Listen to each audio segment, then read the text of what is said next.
everyone, welcome to the weekly Ultimate Performance Training video blog. This week we're basically going to go after talking about the hip flexors, and that's the muscles that basically attach from our ribs all the way down to our hips. And so those muscles are really important because of course they really help us extend and basically really activate our butt, especially like whenever we come out of a squat, or whenever we take a step and throw a baseball. We have to really use those hip flexors to really help us extend and really load our abdominals. Or basically what happens is our body compensates because of course we still have to move. So a lot of times people who have really short or tight hip flexors, you'll see people with really bad anterior knee pain.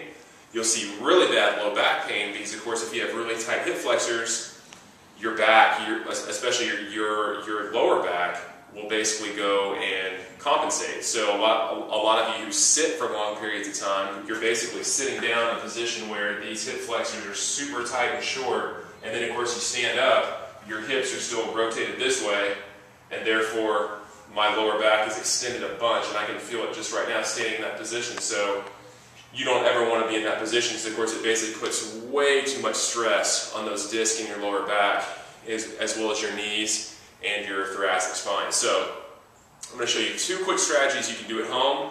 I'm going to use my true stretch. Obviously most of y'all probably don't have access to a true stretch, but basically find a chair in your house, use your stairs, and basically or even just like use a doorway.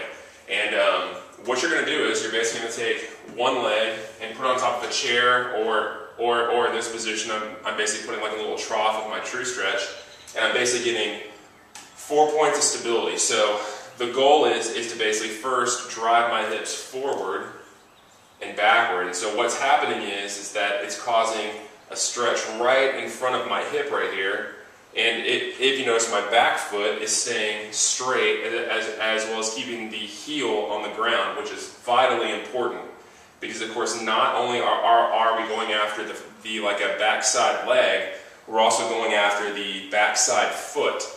And so that'll help you be a lot more successful, like whenever you're running, whenever you're just going for a daily walk, whenever you're basically doing anything on your feet. This will help load your foot all the way up to your cervical spine. So do about 8 to 10 reps, just driving your hips forward and back, and then sort of basically find your end range going forward, and basically now go and drive your hips side to side.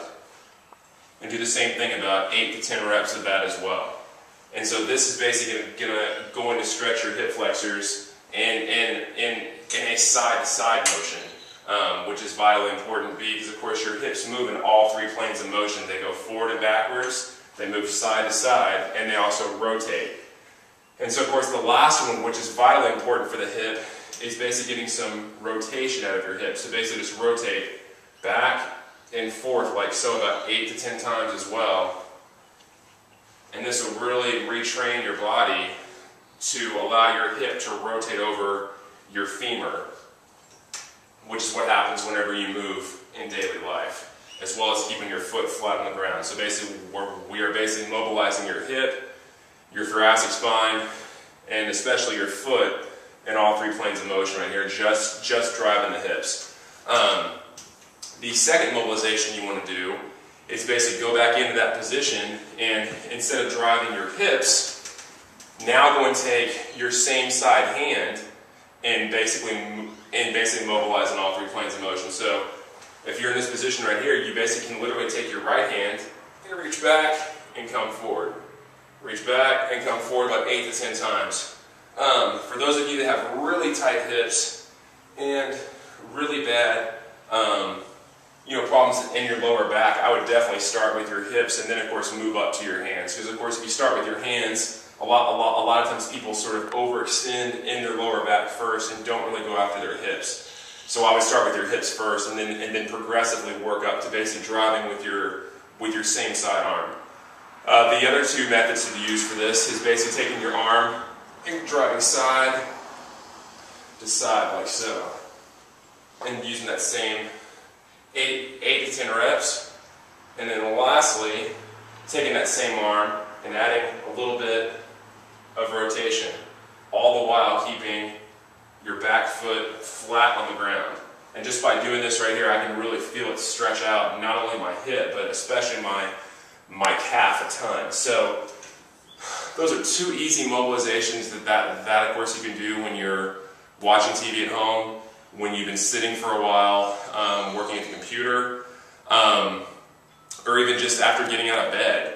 It's two great stretches you can do to stand up and really help mobilize your body in all three planes of motion. Really have your feet talk to your hip, to your thoracic spine, and really help them just be more in sync with one another. So I hope that helps for you guys. If you have any questions, please post on our blog, www.ultimateperformancetraining.net. Hope you guys have a great week, and we'll talk to you soon.